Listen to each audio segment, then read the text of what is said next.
like most veterans, that saw combat, we saw things that normal people shouldn't even see. We saw things that people shouldn't be even part of. And that changes you. And you have to be able to find something that can help you deal with that and also be able to find peace for yourself. And flowers was it. And I don't regret it at all. I look at every day as a fantastic thing and part of my life. And just like yoga, it's provided such a grounding mechanism for me. And I can't, stress it enough.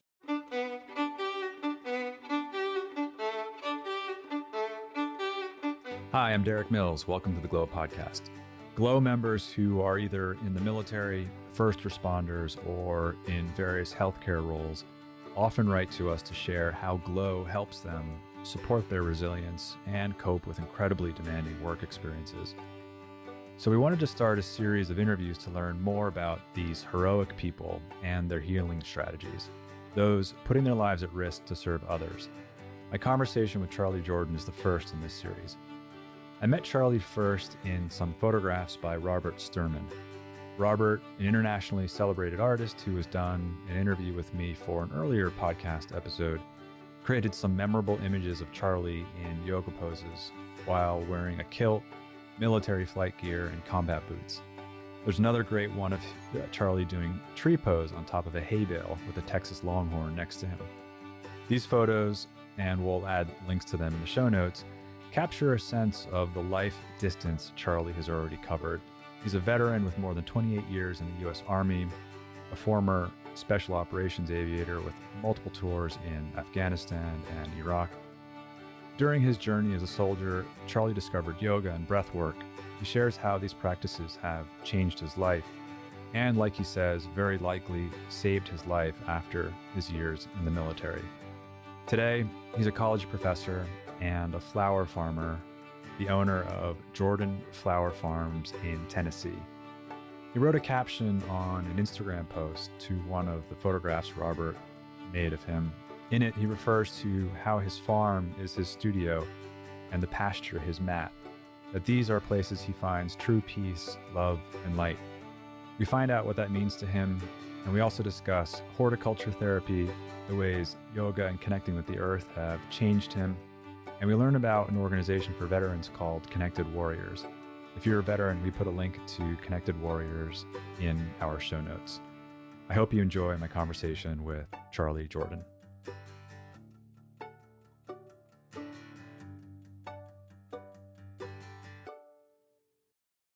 Hi, Charley. It's great to be here with you. Thank you for taking us up on our invitation. I'm grateful. Absolutely. I'm happy to be here.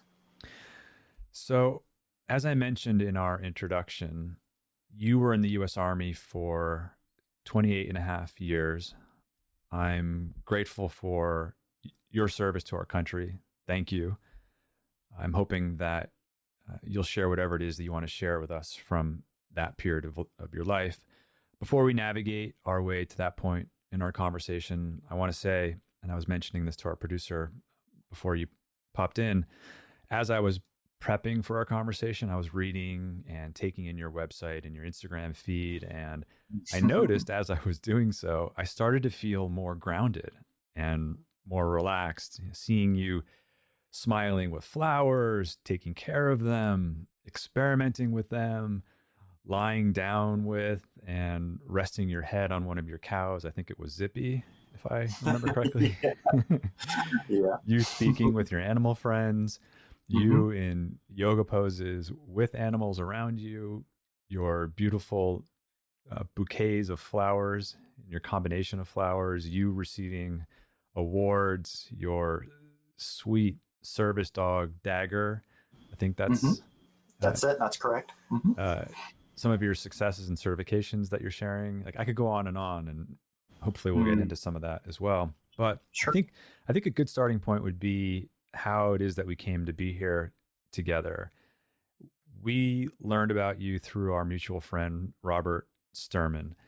And for those listening not familiar with Robert, he's an incredible photographer who finds deep meaning and connection in photographing people with rich histories, diverse backgrounds, including first responders and people in military service.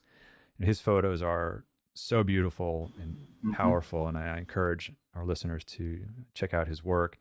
And also I did a conversation or had a conversation with Robert in a previous episode, and we'll link to that in our show notes. So let's start there. How do you know Robert, and how did you both end up coming together to shoot the beautiful photos that you took together? Absolutely. And again, thank you so much for having me on and be able to have this opportunity to do this. And thank you for Robert, for lending my name out to do this also. So I met Robert. It was really by accident. I was involved with the Connected Warriors program on Fort Campbell at the in my organization that I was in, and I found out that our coordinator had invited a photographer to come out and take some yoga pictures. So I was like, okay, great. And they said, would you be interested? And I said, sure. And I said, his name is Robert Sturman. I said, awesome. I said, I had no idea who this is, but this sounds really cool. So I went and I said, well, what do I wear? And they told me, you can wear anything you want. And I said, well, can I wear my kilt? Because I love doing yoga in my kilt. I think it's pretty cool. So of course they said, well, sure. And so I showed up out to the set. And I saw Robert, and Robert basically looked back at me, and I think right then we our friendship began. And he was like, friendship at first sight. Yeah, he was really excited to take some photos. So we did a couple of photos in my kilt and my flight gear. I had my vest on, I had my helmet on, I had my kilt on, and some combat boots. And we did a series of photos, and then we just started talking afterwards, and it wasn't a long conversation. It was rather quick, couple little points there, and then I went about my business, and Robert continued to do some photos for the day, and then we just kind of started, texting, emailing each other, and he showed me the photos he took. I really liked it, and he seemed to really gravitate towards me and towards what I was doing, and we just started exchanging information and exchanging stories about what I was doing, about what he does.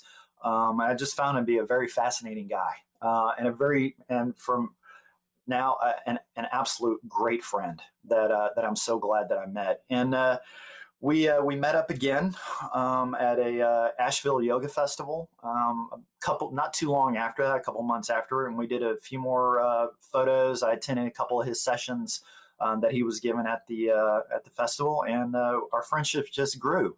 And then Robert came out to the farm one day. He just showed up, said, "Hey, I'm in the area.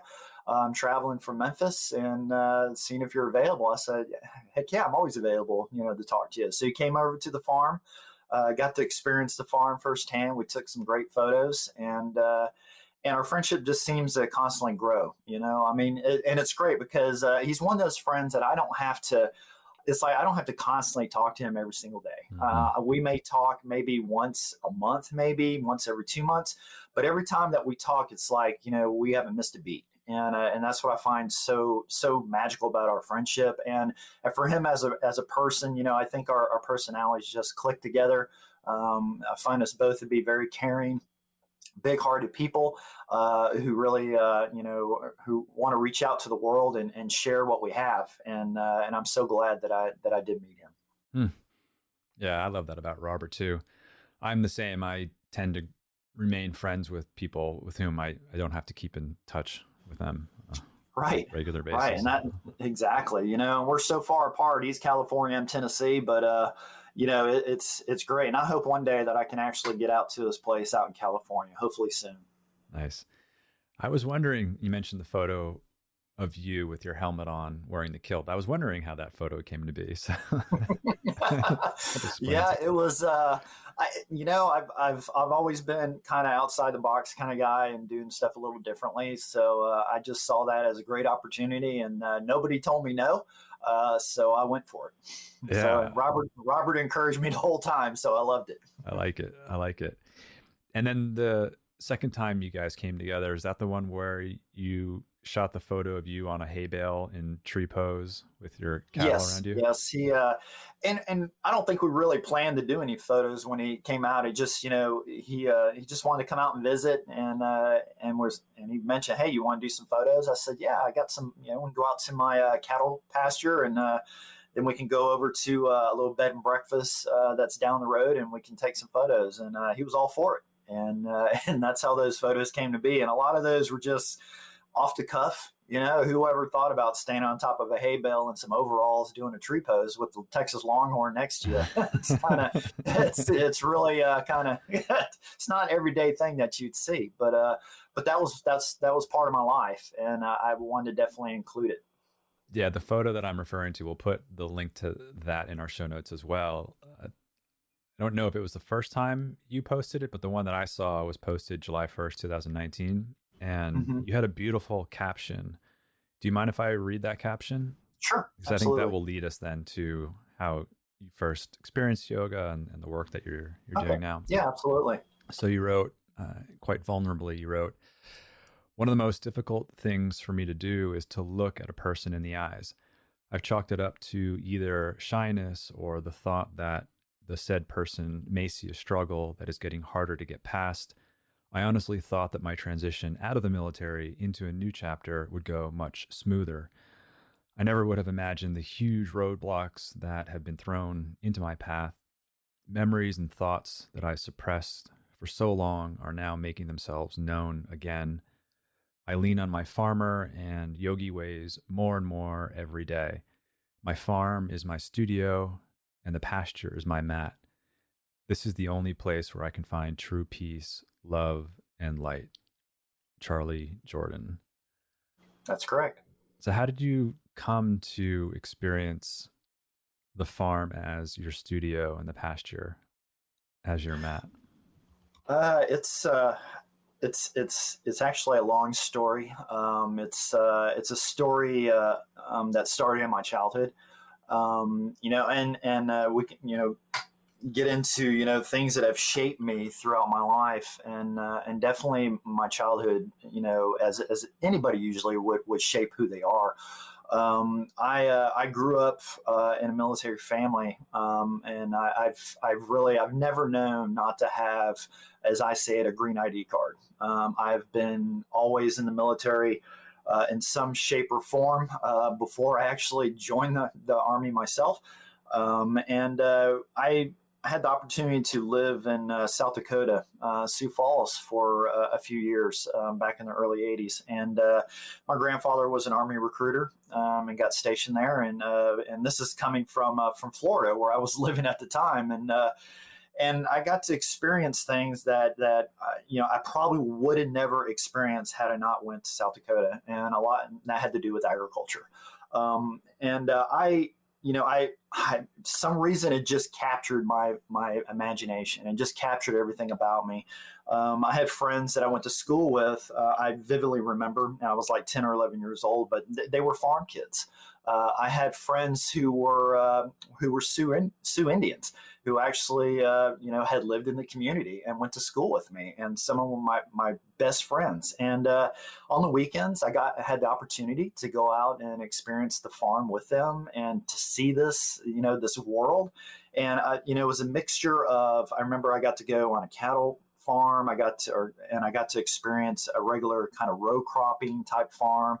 I got to experience being with Native Americans and actually staying over at their house and being friends and experiencing all of that, and it just really shaped me. Those 2 years were so important. And I never left me. Agriculture just stayed with me. We moved back to Florida, Gulf Breeze, Florida. It was my hometown. So we moved back afterwards, and I spent the rest of my years up until 1989 when I joined the Army. But I didn't get to really experience agriculture again, but it was always burning in my heart. That's something I always wanted to do. Sure, my grandma had, a nice, pretty garden and all that kind of stuff, but it wasn't like I experienced when I was in South Dakota. And that just kind of followed me. It just stayed with me. I did my time in the military, and about it was 2000 ish time frame. The opportunity to have a farm came into my path, and I was like, I'm taking it. I'm taking this opportunity. I was in South Korea at the time doing a tour.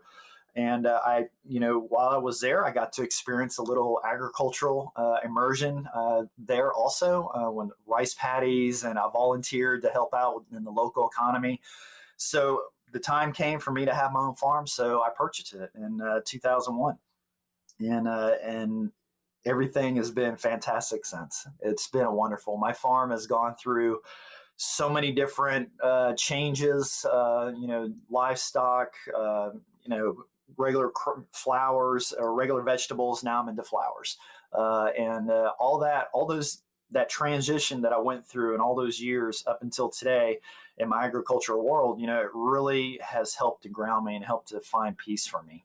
As you mentioned in this story I had wrote, transitioning out of the military is not an easy thing. For all intents and purposes, I was an institutional man. All I ever known is somebody telling me what to do, the government, the Army telling me when I eat, when I, supposed to be in formation, when I would deploy, where I need to be. And believe it or not, I loved it. I absolutely loved it. It was structure. And there's other things that, associate with me. One is bipolar disorder. So, that was something I was found actually after I got out of the military, but everything now has come to make sense to me of why I thrived in the military, as being somebody who had bipolar. I needed structure.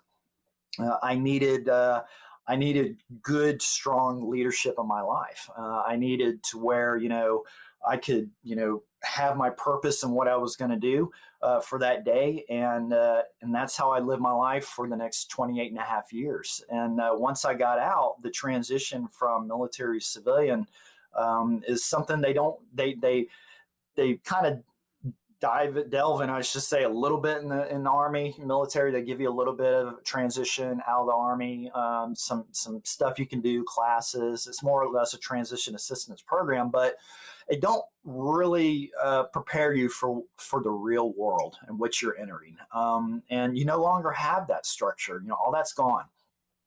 It's up to you now. It was up to me to be, to find that structure. And I had agriculture, and agriculture is what provided that structure for me. Yoga is what provided that structure for me. I found, that again, I could be in the worst mood ever possible. And as soon as I step my foot onto my cattle pasture or now into my flower fields, all of that is negated. It gets pushed behind me, and now the focus is on what I'm doing at hand, and that's the structure I needed. And it's paid dividends. It's kept me straight. It's, again, it keeps me out of trouble. It keeps my head straight. It provides me something to do on a daily basis. And the best thing about it is, well, I don't have a boss anymore. I'm my own boss. And I don't take that lightly. Everything I do on my farm, I take very seriously. But at the same time, I understand that the healing aspects of it are just immense. I can't say it enough. When I combine my yoga with agriculture, I just found a double type of grounding for me, that really sets me straight and my everyday activities. And agriculture is, it's not really forgiving. It's you mess up, it's going to let you know. Mm-hmm. So I have to be on top of it on a daily basis. And I like that because that's how I was in the military. I was an organization that required me to be top of the the list and top of the hill and the tip of the spear. I had to be that way. And I loved it. And again, I love what I'm doing now. Specifically, are you referring to special forces? Yes, special operations. Operation. And what was the gap between retiring from the Army to starting your farm? No gap at all. Okay. I started my farming dream in 2001. Started out with livestock, with horses. Just wanted to give it a shot. The horses led into to cattle through rodeo, actually junior rodeo and high school rodeo with my stepdaughter at the time, and then it just kind of rolled into having cattle and doing freezer beef operations. And once I was getting out of the Army, I was looking for a change. I was looking at changing my operation. I love the livestock. I love the cattle, but I got kind of tired of having to get up at 3 a.m. and go chase a bull down the road. That just that kind of got old, and I wanted to try something new. So I'm a guy has a personality. I like change. Change is healthy, and change is healthy for me. So I decided to try vegetables, and I think I tried that for about 2 months, and I learned real quick that I'm not good at growing vegetables. So that didn't last very long. So in between the seasons, and I say this is 2018, 2017, 2018, I went ahead and decided to start studying more into floriculture, into flowers. I'm a huge entrepreneur at heart. I like to call it a vetrepreneur. And I saw that, hey, I got a customer base here, and I have a niche market. As I did with my freezer beef. So I decided, well, let's try the flowers. And the one thing that I found is I can grow flowers. That's one thing I'm good at. And so I started the floriculture in 2018, and I haven't looked back. This year was my best year. And it's only going to grow bigger for me next year. But I found that, floriculture is an occupation that provides smiles for people, and it brings smiles to their face. I've never once sold a flower bouquet to anybody that had a frown on their face. They were always smiling. So and that's what I love. And if you do have a frown on your face, please come and buy one of my bouquets, because I guarantee it's going to put a smile on your face. That's what I was getting at when I was looking at your Instagram feed. Yeah, absolutely. Made me smile. Yes. The reason why I ask about the gap in time, I would imagine that, and I'm curious if this maps to your work with veterans in that transition, that one's mental health in transitioning out of the military is likely to be more adversely affected if you're not transitioning into some form of activity or purpose quite quickly. And so that's why I was curious about the gap in time. Absolutely what you just said. It's imperative, and if any other transition veterans that maybe actually listen to this podcast, that it's so important to have a plan. Don't leave the military without a plan. You need it. It helps that transition to be a lot easier. It helps it flow better for you. You're better prepared for the life now as a civilian. I tell them I make a great veteran, but I don't really make a good civilian right now. I'm still learning how to be a civilian. I've never really been one. I have always been tied to the military, and I still am tied to the military. I'm saying I'm not by being a veteran, but just trying to learn how to be a civilian. I mean, I never expected to go into corporate America. I knew I would not fit in corporate America. So I wanted to find something outside that, one, I could exercise my entrepreneur dreams, plus I could find something that not only provided a type of therapy for me, but also gave me the opportunity to share another type of therapy with my fellow veterans. Horticulture therapy is an amazing thing. You can't put down any part of being able to put your hands in the ground and to lift that soil up to you, to be able to smell it, to be able to look at it, to be able to touch it. It leaves a lasting impression on you, no matter who you are.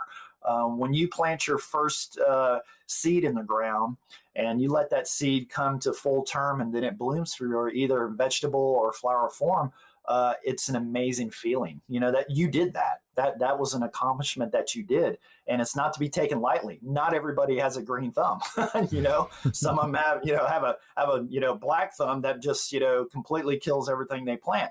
And that was me at one point. But through education, I found, that I could do this. And it's a challenge every day. I mean, now as the season is starting to come to an end, this is the prime time now for me. Now I'm the busy part again. Now it's planning for next year. Now it's getting ready to, put some more compost on the ground and plant some cover crop for next year on my fields, which, that takes some learning also, and all those parts every day, there's something. Will I be rich, being a professional flower guy? Probably not. But that's really not what I'm looking for in it. What I'm looking for and for myself is where I can find solace, where I can find calm in my mind. Where like most veterans, that saw combat, we saw things that normal people shouldn't even see. We saw things that people shouldn't be even part of. And that changes you. And you have to be able to find something that can help you deal with that and also be able to find peace for yourself. And flowers was it. And I don't regret it at all. I look at every day as a fantastic thing and part of my life. And just like yoga, it's provided such a grounding mechanism for me. And I can't, stress it enough. And when I talk to my fellow veterans, I tell them, say, hey, same thing, find something that you love, find something that you want to do, whether it's woodworking, metalworking, welding, whatever personal craft, artistry and photography or painting and anything, or even agriculture or something else. Find something you love. Once you find something you love, just like when you joined the military, you love the military, and when you got out, find something else that you love, and it'll keep you going every day. That's a beautiful message.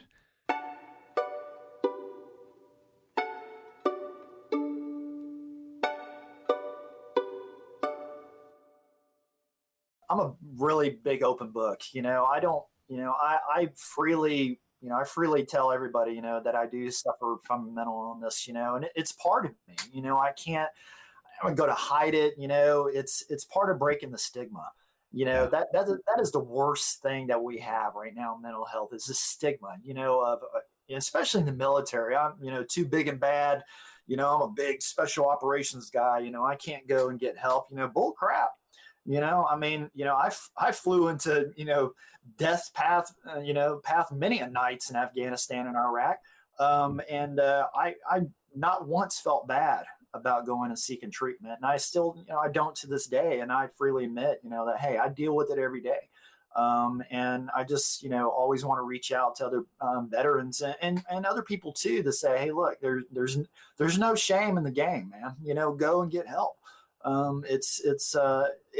It will just open up your world and your mind to so many things that you can finally take all that crap and just push it to the side. It may come back every once in a while. It does, being that, having bipolar, it's an everyday management for me. It's the triggers and triggering it's sometimes hidden. You don't know it. And it's something simple as a chemical imbalance. And, my dopamine is going to cause me to go off the rails, but it's a constant management. And that's where I found, again, my agricultural life now it's just kept me, I have my days, but it keeps me straight. It really does. And a good set of meds and some good therapy and all of that combined, it's really nice. Yeah. I do a whole speech on it. It's basically a night with bipolar.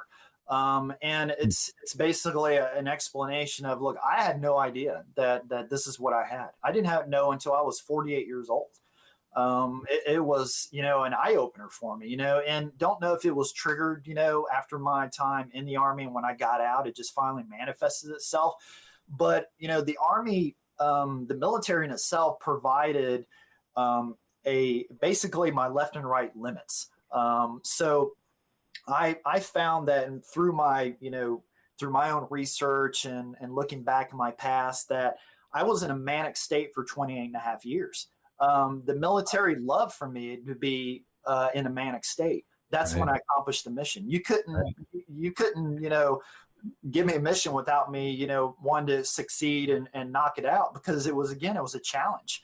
I could see that. But it also, it kept it, I was able to focus all that manic energy into taking the fight to the enemy. Yeah. When I strapped on that, 50,000-pound helicopter, and I became part of it, that helicopter came with me, and we were a fighting team, and everybody in it was, in my charge, and it really, it was amazing to look back at all those moments and go, my God, I was running at 110% for 28 and a half years, and sometimes it does bother me now, after looking back, is like how much unfortunate, how much damage did I do to myself, how much damage I do to my mind, through having the chemical imbalance for so many years and not being able to have a good treatment plan. Because now with, a good cocktail of some good antipsychotics and some great therapy, I'm able to look back at that and go, oh my God, what a ride. It really was. Yeah. A lot of times, like I said, in the military, mental health is, I remember many times, definitely looked down upon, that you didn't go and, seek treatment. You didn't go and seek help. That was just something you didn't. If you did that, you were considered weak. And I'll just admit it, you're considered weak and, not fit to fight and stuff like that. But it was just the opposite, for me. I mean, it's what drove me, and having that, again, like I said, the structure and having, somebody, rewarding me for a job well done. I didn't get that as a kid. I didn't get the reward structure. I always got the discipline structure. That was the way it was. I do believe that my grandfather suffered from PTSD from Vietnam, and he also died because of cancer caused by Agent Orange. So he was struggling too. So it was hard to raise a teenage kid, who had a lot of problems, myself, just in the family and in school. I think it's just something, it happens, everybody's different. Yeah. Some people experience it when they get out. Some people experience it while they're in the military. It's really, it's a crapshoot, it's throwing the dice out there, really. So In one of your posts, and we'll come back to flowers in a moment. In one of your posts, you said, talk about that all day. You said, I'm a big fan of sustainable and regenerative farming practices and believe that success first starts at the soil level. And I was, when I read that and contemplating what you'd said earlier, is part of the therapeutic benefit or output with respect to nurturing life, growing life, due to the counterbalance from, as you said, experiencing and seeing things that humans just shouldn't see? Yes, absolutely. It does. It counterbalances the, I would say the bad things. I'll just say the bad things that I did see. And granted, didn't see them every day, but they were it was part of my job. And I don't regret any of it. I'm proud to say that I was, a soldier and a soldier for life. But again, it is the counterbalancing of it, that, being that I saw, let's just say sometimes the worst in humanity, that being the soil level is regrowing, the regenerative part, sustainability, to take the soil. And again, what I do, I make that soil my own. I become part of that soil. That's my growing medium. That's how I make my money. That's how I, grow the flowers that make people smile and make me smile. So yes, that is a new base, for me to become grounded, to have my feet, my hands in the soil, or I'm laying on the ground, either way, it's starting new and starting over again. And that happens every season for me. Every season is a new season. Every season may be bigger than the last. Every season may be more beautiful than the last. And that's what I want. I don't want to just sit and stay at one level. My goal is to always keep moving and keep improving and to keep spiraling out, just like a sunflower in the Fibonacci sequence, spiraling out, starting from middle and going outward. That's what I want to do. I don't want to ever stop or ever become and basically anchored in one place, always want to grow. And that is the best medicine ever. And that growth mindset, attitude, mentality, was that always with you? And before you answer that, I want to travel back in time. As you were experiencing the worst in humanity, it was while you were in active duty. Is that the right way of saying Yes, it? active duty. That's when you took your first yoga class. Is that correct? That is correct. So what was that? What was that like? Well, it was interesting. Of course I had seen yoga, for a long time. I just, that's just something I didn't do. I was a runner, I've always been a runner. So that was where I got my, say PT or physical training from, that was me, riding, doing, small triathlons, sprint triathlons that they were called. That was kind of how I got my physical fitness, my enjoyment. Of course, the military, you do PT, quite a lot, and that's just part of the game. But I was active duty, and I decided, that it was time for me to, I was coming on I was about a year out from retiring, and it was 2016. And I decided, I think, I need to go talk to somebody. So I went ahead and saw a counselor, psychiatrist, and they said, hey, why don't you try yoga? We got this program here, on the, installation where I was at, and it's called Connected Warriors. And why don't you give it a shot? And I was like, I don't think I'm good for yoga. I'm too lanky, just don't think I'd be good at it. So no, well, he said, well, it's not all about that. It's about a lot of other things. So I was like, well, that spurred my curiosity right when he said that. I was like, okay, well, there's more to it than just, doing some stretches that, I don't know if I could ever get into, but let's give it a shot. So I did. I went to my first Connected Warriors yoga class, and I was hooked. I was like, this is pretty cool. I'm in a group setting with a lot of my other fellow warriors, and that was the best part. And we were all, all of us, I looked around and said, we're all struggling together trying to do this, downward dog, and up dog. And I said, hey, I'm in good company right here. Mm-hmm. So, and it just stuck with me. And I said, I like this. Let me give it a little bit more go at it. And I just loved it. I was going to more organized classes. I started going to classes off the installation out in the general public, and that was a little scary. I was afraid. I didn't want to be, I don't want to be embarrassed. I was, here I am, 40-something-year-old male, didn't want to go in and look like an idiot. That's the pride thing and the ego thing. And I was like, I think I could do this. I think I really love this. And it just kind of stuck with me. And I found it to be a very healing thing for me. I found it to be something I could really apply myself in. And I found it to be so absolutely relaxing. Even in hot yoga, sweating to death, in hot yoga, it's still, I find so much peace in it. And I love it, and none of it, the good thing is I never experienced any trigger points, taking yoga at all. No, nothing with the heat. I know that some people experience that, other warriors and veterans have experienced that, with the heat and possibly would be in Iraq and Afghanistan and how that brings back memories. I never did. It actually empowered me. I felt just so much energy, in the room, and I just loved it. And I fed off the energy of all the other participants.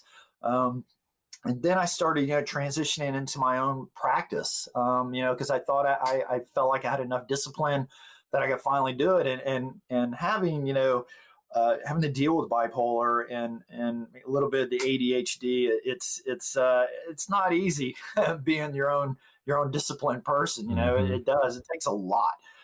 But I found that yoga again provided structure. And that's what I loved. I started really loving the Ashtanga series practice, and that's a very regimented series that you go through, and I loved it. And I still do it to this day. Not as much intense as I was doing it, because honestly, I don't have a lot of time. Things have gotten really busy.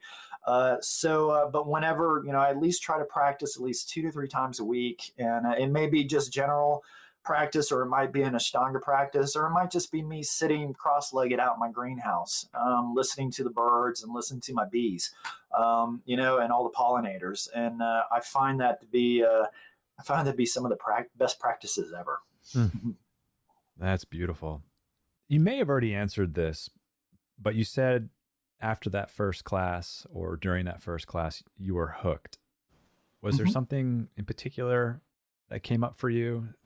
I believe, if I can remember correctly, I believe what it was the regimented, the series of going through the flow. The flow is what fascinated me. When just, generally working out, I just use that as a general experience, and everybody's experiences are differently. But, like when I would, go work out, I'd go maybe do some push-ups, maybe do some sit-ups or something like that, go lift a little bit of weights, then go run. Well, there's really no flow to that. It's basically just coming out with something off the cuff. Some people have a better regimented workout session than I do. I mean, I'm all over the place. But that's what I found yoga to be so awesome. And that's why I found the Ashtanga practice to be even more awesome for me, is that the series of the flow and how it goes, how you start standing and then you end by laying on your back, and Shavasana. And I just was like, this is fantastic. I get all worked up, get a sweat on, and then we just lay down for a few minutes and just enjoy the where we are at the moment. And I thought, this is just fantastic, and everybody's different, there's at least for me, I saw no judgment, and a lot of times I experienced that, like when I go to the gym, and you go in there and it's just like, okay, forget this. I found yoga, even when I was going to practices, wherever I went, there was no judgment. Everybody was on their mat, and that's where you needed to be. You didn't need to be on anybody else's mat. You just need to be on yours and to concentrate on what you're doing, because that's all that matters was yourself. It didn't matter what was around you. You listen to the yoga instructor, the teacher, and the cueing the poses for you. And then you just concentrate on your little spot in the world and you just do your thing. And it doesn't matter how good you do it. There's no judgment. And that's what I love about it. Thank you for sharing that. You mentioned Connected Warriors. Are you involved with them in any way? I don't go to any more to classes. It's on the installation. I don't go on Fort Campbell as much as I used to. But I still remain in contact with them. Judy Weaver is an amazing person. I met her. She's one of had co-founded Connected Warriors. And I met her one time at Fort Campbell. She came for a teacher kind of class, I guess, kind of a refresher thing. And I decided to participate in it. I was in no way any close to being a yoga teacher. I just wanted to see what it was about. And I met her then and had a really good conversation. We took a really cool photo together in front of the 160th, that's as I am, 160th emblem, the Night Stalkers, and I still have it to this day. But she just really, I love the way her teaching skills were, and I really, and I loved it. And I do want to try to, revisit it at some point when I can, but time just doesn't allow it now. Yeah. I want to go back to flowers and how flowers make you and others smile. I believe in one of your Instagram posts, you said that the zinnia flower is your favorite. Is that correct? Yes, it is. And for those who don't know what a zinnia flower is, what's your relationship to it and why is it your favorite? Well, zinnias, it's a cultivar of flower.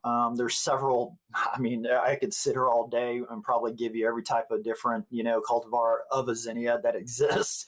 Some of my favorites though are the lime zinnias, lime greens, and also the Binary giants. I fell in love with them because one thing, they are absolutely probably the most hardy plant or flower that I actually cultivate. It's and there's so many different colors, and there's so many different shapes that they give. From the really small ones to big dinner plate dahlia size ones. That you can get, and they stand for friendship.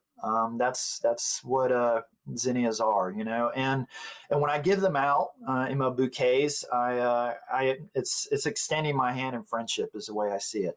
And they're the hardiest thing I have. It's the only thing I have growing on my farm right now. Everything else is called it a season. That's sunflowers to celosia to some of my filler flowers, like my herbs.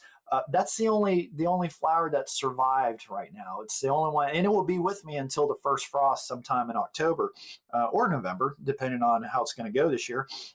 But they're just hardy, and they really survive a lot of stuff. And I just see that as kind of myself. That I've taken some nicks, I've taken some bruises. I've been through some things, and I come through, in the end, and I just see the zinnias being the same, and I can relate to their to their struggles during the summer, and the heat, everything else, and they're just really hardy, and I do love them, and I have so many people that are also a big fan of my zinnias, and I love seeing them smile when I hand that bouquet to them.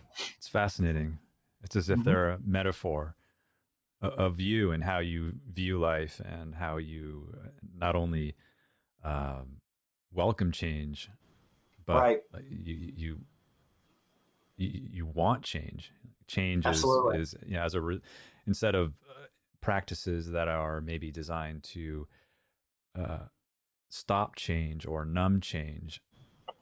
Here it is. Absolutely. You're involved with not only producing life that is symbolic of change, but you're in constant practices and efforts that are all around exploring change, pushing on the boundaries of change, and what can I do more with this embodied life that you have. And it's beautiful. Absolutely, and it's just like agriculture and yoga. Both of them are all always changing. I mean, you don't always have to do the same practice every day on yoga. You can change it up. There's there's so many poses. I mean, I have a book that I'm sure it does not cover every pose that exists in the yoga world. And just like agriculture, and flowers, I don't grow every type of flower there is. I grow 52 varieties. That doesn't even scratch the surface of what's out there. And there is the challenge. There is the great part of it is the research, the going out and finding that information. And then when you get it and you go out and you grow it, there it is. There's the result. It's not instant. It takes about 5 to 6 weeks to see it, but when it shows itself, it's amazing. And just like yoga, you're not going to see instant change right away in your first yoga course, absolutely, or yoga class, of course not. But you will feel something. And just like in agriculture, you will feel something, and it's up to you whether or not you want to continue with that feeling. And I did, and that feeling was always something positive. It was always changing, and that kept me going, and it keeps me going every day. I'm hesitating, so I don't know if this is a question that's appropriate to ask, but you posted it on Instagram, and I believe. So you were raised by your grandparents, is that correct? That's correct. And I think when he passed away, you posted his black and white photo. Do I have that right? That probably was my dad. That was my father. Your father. Okay. Yes. I don't think I've posted anything on my grandfather. I'm not sure. And so he didn't have very many pictures. Right. So, but yeah. Okay. So then for him, you said you just didn't survive over 7 years as a POW in Vietnam. You used it to influence so many. Okay. That was somebody different. That was actually Commander Ralph Gaither. So I had the great opportunity where I was living. I lived in a community that had a lot of veterans, a military community. It's basically a veteran community for Pensacola. Florida. So, and it was called Gulf Breeze, Florida. So a lot of Navy. Of course, there's Pensacola NAS, Naval Air Station is there. Corey Field is in Pensacola. So, and there's Air Force Base down the road, Eglin Air Force Base. So I was in a very, very deep military type of community, sort of like I am now here in Clarksville, Tennessee. But I had the unique opportunity to meet Ralph Gaither. He was a POW for 7 years in Vietnam. And he decided to make his home in Gulf Breeze, Florida, where he was there with the military, with the Navy. And then he retired, and he was a school teacher and also was a woodworker. He did his woodworking, which, again, one of the things about getting out of the military and finding something you love, that's what he found that he loved. And this also, he did whittling and woodworking stuff while he was a POW. So when I met him, I think I was about 16, 17 years old. And it had a profound effect on me. I didn't have the best childhood, I guess, parenting family, I guess, at the time. And I really needed something. I was a boy who was lost, a teenager who was lost. And Mr. Gaither came into my life. And he showed me so many cool things. And he was such a soft-spoken guy, and not knowing what his I didn't really know what his past was, I just knew, he was in a POW camp for 7 years in Vietnam. I didn't really understand all of that, he didn't care. He didn't care about that. All he really cared about is he wanted to, bring out the best in me. And he did. I mean, he really taught me so many things about just discipline. And doing the right thing. And I really needed that at the time. When, I was having issues in my family, issues in high school, just didn't fit in. And he made me, he made me feel like I fit in. And, and he showed me so many cool things. And he gave me a task one time. It was to build a brick path. And I'll never forget this. And it's kind of been a learning lesson in my life. But he told me to build a brick path. And I was like, okay. And he showed me where he wanted it. And he wanted it from a building, the brick path from the building to basically to the dock. They lived on a canal and that emptied into the bay or into the sound, I mean. And I was like, okay, I got this. This is easy. I could do this. So I did. I put the bricks down and in the path. And after I was done, I looked at it and I was like, well, that's not straight at all, because I didn't do the prep work. I didn't put down strings, to line it up. I didn't spend the time to dig it out, make it nice little thing that I could lay the bricks in. No, I did it the easy way. I did it basically the teenage kid way of doing it the fastest and most expeditious way I could so I could get on the better things. So Mr. Gaither came out and he looked at it for a few minutes, kind of, went from different angles, and looked at it. And right off the get-go, I knew that this wasn't good. I knew this wasn't going to be a good conversation. And he looked at me and he looked back down at the ground and then he looked back up at me and he said, does this look straight to you?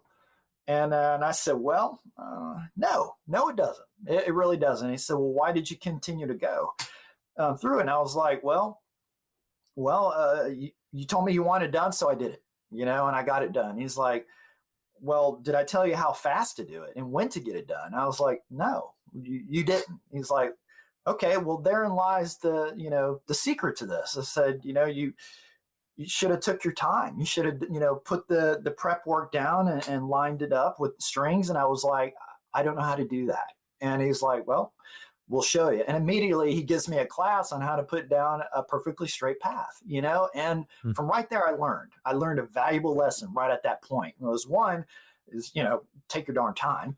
That, you don't have to be fast and, furious in everything you do, and take time to do the prep work and take time to, prepare and do it the right way. And that lesson has, lasted to this day. I mean, literally today when, before talking to y'all on this podcast, I was like, okay, I got to make sure, my headphones are working. Okay, they're not working right. Okay, I got to come up with a better plan. I got to make sure, my computer's working, all this stuff. I would have, and having that, and then going into the military and really, being able to use it there also, it was a great lesson learned. And I'll never, I'll never forget him for it, and I'll always be thankful for all the time that we spent. I mean, he took me up in his airplane. We got to fly one time to New Orleans. I was a kid. He let me actually hold the stick on the plane. It was called a Very Easy. It was a plane that it was. And he told me, hey, just keep the wing on the horizon and you'll be fine.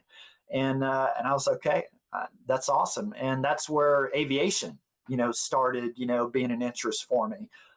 So I can't thank him enough for all the lessons that he taught me, and all the conversations we had on just life. Lots of these conversations I never got from my grandfather. I didn't get the conversations from my father because I never knew him. He died when I was 8 months old. So I never got to have those conversations and have those learning lessons. And I credit him for the adult I am today. How powerful that he provided the opportunity for you to experience experimentation and failure in a safe environment. Oh, absolutely. And then to learn from it that. all happened probably, I don't know. I think it was, I probably did that thing in about 15, 20 minutes when it should have taken me about 3 to 4 hours, So it definitely, it was a definite lessons learned, and I never forget it. Yeah, same for me. I had similar experiences about work and discipline at quite a young age. And yeah, for me too, as I'm prepping for getting to meet you and have this conversation, I'm metaphorically speaking, mapping out the lines and very carefully figuring out, how this particular brick path of a conversation will meander. And I love that story. Your logo has a peace symbol in it. Can you share that with us and how that came to be? It was a mutual design that me and a friend of mine did, who actually did the sign for me. Again, another veteran who found metalworking to be his calling. And we traded messages back and forth, and he was like, well, how about a peace sign? And I was like, yeah, I can see that, and I was like, that's what I want my farm to be. I want to be a peaceful place. I don't want to be a, chaotic craziness that it used to be. During my deployment years, it was hectic. It was very hectic, and sometimes out of control, and not very peaceful. And I wanted to represent the peace that I found now through my work in agriculture, and trying to help other veterans find their way. And I just saw that as a powerful symbol for me to be able to, put out there that, yeah, you come to my farm and you'll find peace. I don't like chaos out here. It just doesn't work very well. And along with, my service dog Dagger, in the flowers, I keep the peace around here, and I love it. That certainly comes across. I try. You've also posted your third eye tattoo. Yes. Was that drawn by Alex Gray? Or was it inspired? It was, yes, Alex Gray art. It was actually for the Tool album, Lateralus, is where it was first, where it first came out. I found it to be very moving. I found it to be something that, I gravitated to. Yes, I'm a big Tool fan. That's music I grew up with. And I found it to be very important. I found it, to be kind of a symbol of, of growth for me, of the proverbial spiraling out, and that's why I wanted it. I gave it to my tattoo artist, who I've had going on over 10 years, has done most of the artwork that I've had on my body. And he was like, absolutely, man. I love Alex Gray work, and we're going to do this. The selection for it, where I put it on my arm, really no significance to that. It was basically an empty space. And I didn't want to put it on my chest. I didn't want to put it anywhere, but I thought, that my forearm would be the best. So one, that people could see it. And then I could also see it all the time. Every time I look down, I see that, and I just see it as me expanding out in my life. And I just look at it, my life has a lot to offer. I see, my third eye being agriculture and providing, a way to give back to my fellow veterans. And this is a big symbol for me, and I love it. Yeah, it seemed like it. So I was so curious what you thought about it and what you would say. Oh yeah. So earlier you mentioned horticulture therapy. Can you tell us a bit more about what that is and your involvement with it? Yeah. So horticulture therapy, it's not new per se. But it's coming, I think, into more of the mainstream. I'm not a licensed, therapist or a graduated with a degree in horticulture therapy. It's something that I've just taken on. I'm in college myself right now. I'm actually taking some to be a certificate program to teach agricultural education. So I've actually delved into horticulture therapy a little bit more. And what I found just so fascinating about it was, the working with plants to be able to provide comfort, solace, and a therapeutic, way for somebody to get through life. And I found it so fascinating how, the change that comes to people when they immediately start, messing with plants, soil, anything that, we grow in the ground. It's really cool. And honestly, you could almost call it, agricultural therapy. And not just horticulture, because I experienced the same thing with my cows. When I had my livestock or I had my horses, granted, now, flowers and plants, they won't kick you, and they won't charge after you. So there is a little bit of less stress. But just the overall working with that, something outside of yourself, you're providing for these animals, you're providing for these plants, you're, as I call myself, the plant daddy, that's what I am now, and I find that, wow, that gives me so much of a purpose, and how cool is that when, you may, just nothing else is working for you, and you get into doing something with horticulture, plants, or just something with agriculture, and I see an immediate change in people. I do.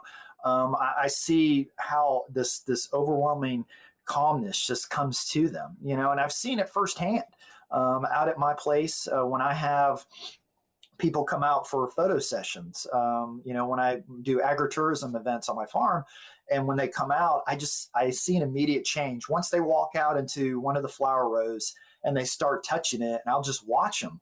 And it's a lot of it's observation that I do, and I can see it, and they'll look back at me and their eyes are automatically lit up, and that's from little children up to, older adults, and it's the same response. They always give the same response, like, oh my God, this is beautiful, and it's like, yes, it's one of the greatest therapies I could ever think of. And it's so much to me, if having, a therapeutic session out of my flower garden, I could see that as just being the perfect utopian thing to do, just to sit out and be able to talk with a therapist, in a garden or in a farm agriculture setting. And just all that stuff that's surrounding you just gives you an overwhelming sense of calmness. And I love it. I'm a big supporter of it. I am. Yeah, I could see that. Connecting with nature, you're expanding your sense of self beyond what's going on internally to something external, Absolutely. Larger than yourself. And you can drop the ego. Right. You can drop your ego. You can, drop the self-image, the everything. You can just focus on what's in front of you at the time, because no matter what, a flower, no matter who you are, it's going to bring a smile to your face. I've never seen anybody have a frown when holding a flower. or holding a bouquet. I mean, I've seen the smile as they walk away from me, and when they walk right by me in my booth, they're still smiling, and that's just amazing. It's the greatest thing I've probably ever seen. That is amazing. And you're also teaching. I am. I'm an adjunct professor for Embry-Riddle Aeronautical University, where I teach introduction to aeronautics, and also I'm started now getting into teaching robotics, drone use, photography, and also the one that I teach the most is aviation legislation, which basically it chronicles the beginning from the Wright brothers all the way up to the space program, and how all of that has been managed through government, United States government, and also other places, other countries and stuff. And I find, again, it's another tool that I have to give me self-worth and to give me something to do and to provide, again, purpose, motivation, and direction. Because I have to check those. Students' progress every day. I have to check in with them at least every couple of days. But I like to, I'm one of those adjuncts that likes to be very active in his class. It's all online stuff. I don't teach in the classroom, so I just teach worldwide. But it provides so much satisfaction for me. It's a great university. All the students I get are just so awesome. They're all up and coming aviators and/or working in the aviation industry, and they're all just wide-eyed, waiting to learn. And I just, again, I same thing. It provides such a great purpose, motivation, and direction for me to be able to teach them something. I'm a lifelong learner, and I'm also a lifelong teacher. If I think if knowledge is power, but if you don't share it, then it's not worth anything. So and I definitely want to be one that can say that I passed on everything that I've known to as many people as I can during this lifetime, because that's how knowledge is passed, and I believe that that everybody should get back in, start learning, something. Don't just sit idly by, always strive to learn something new. It's provides, again, a good purpose, motivation, direction, and also provides, something to do and to learn something new. You can't pass that up. Yeah, it's powerful. Thank you. Your students are lucky to have you. I hope so. I hope so. So where can people find you online, and not just your website, but social media accounts as well? Sure. That's at Jordan Farms TN, like Tennessee, Jordan Farms TN. So I have a farm page through Facebook and also through Instagram and also through my website, jordanfarmstn.com. All those things I try to keep up as much as I can on them. Social media can be a chore sometimes.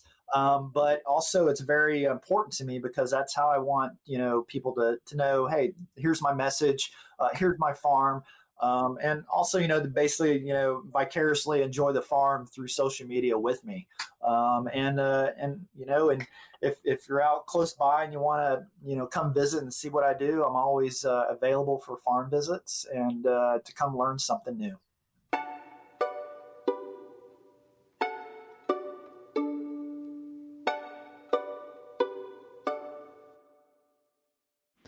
Are there any self-care practices that you have to do every day or a few times throughout the week to help maintain the balance and effectiveness that you now have in your life?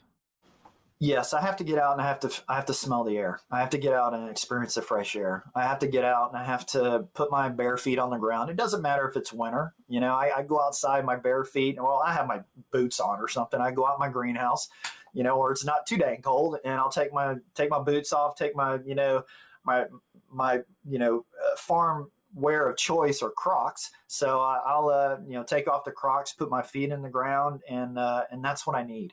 It's yoga. I don't need to do yoga every day or every week to have that, but I do need to be out. I do need to be out in my in my farm and put my feet or hands in the ground to ground me and to and just to restate to myself that, that I matter, that, I have a purpose in this life, even though at some points in my life, I didn't think I did. And I'll be, I'm not afraid to say that, I've seen, at some points, the barrel of a gun, and I'm not going to, I don't, I tell people that all the time that, yes, I have, thought of committing suicide and thought of taking my own life, but immediately I shift to, I need to be here. I know I have a purpose. I know I can provide something and give back to my fellow man, and woman, and I need to be around to do that. And suicide is just not something that I need to be doing. I need to be getting out with people and showing them, the agricultural world and the world of yoga, that it's a great place to be. Well, I sincerely, deeply hope that for anyone having similar thoughts or experiences, that they hear your words and seek out other services that exist. One option is the Veterans Crisis Line. The phone number here in the U.S. is 800-273-8255 and press the number 1. Absolutely. Yeah. If anybody, listening to this has ever thought, that I've reached the rock bottom, that, no one has ever felt like this and I'm worthless, you're not the only one. I've felt the same way. I've known several, of my friends have felt the same way. But you have purpose. You have worth. You mean something to somebody, and most of all, you mean something to yourself. So, don't waste your life, get out and enjoy it. You only have one life, and it's live it every day like it's your last day. And I do believe in that. Well, that's a beautiful place to end, Charley. Thank you so much for sharing your heart, for being so open and vulnerable, for letting us know that we're enough, we're adequate, we're not alone, and for sharing the beautiful work that you're doing in the world. Thank you. All right. No problem. Thank you. And I can't thank y'all enough for giving me the opportunity to do this. So anytime I can share my story, I definitely, if somebody can learn from me, or just basically be able to experience a better life because of something, I've taught them or showed them, then I think I've won the award, for life. And I absolutely love it. Thank you to our entire team behind the scenes at Glow. I'm so grateful for your care and commitment to serving our members around the world. Thank you to our teachers for so beautifully sharing your gifts and talents. I'm also grateful to our lovely community of Glow members. You've supported us since 2008, and because of you, we get to continue to do the work we love. It's the combined support of our team, our teachers, and our community that grants me the privilege to continue to bring you the Glow podcast. Thank you to Lee Schneider, our Red Cub agency, for production support. And the beautiful music you're hearing now is by Carrie Rodriguez and her husband, Luke Jacobs. And remember, take care of yourself because our world needs you. Thank you for coming on this journey with me. You can find the Glow podcast on Spotify, Apple Podcasts, or glo.com/podcast, or wherever you listen to your podcasts. I'm Derik Mills.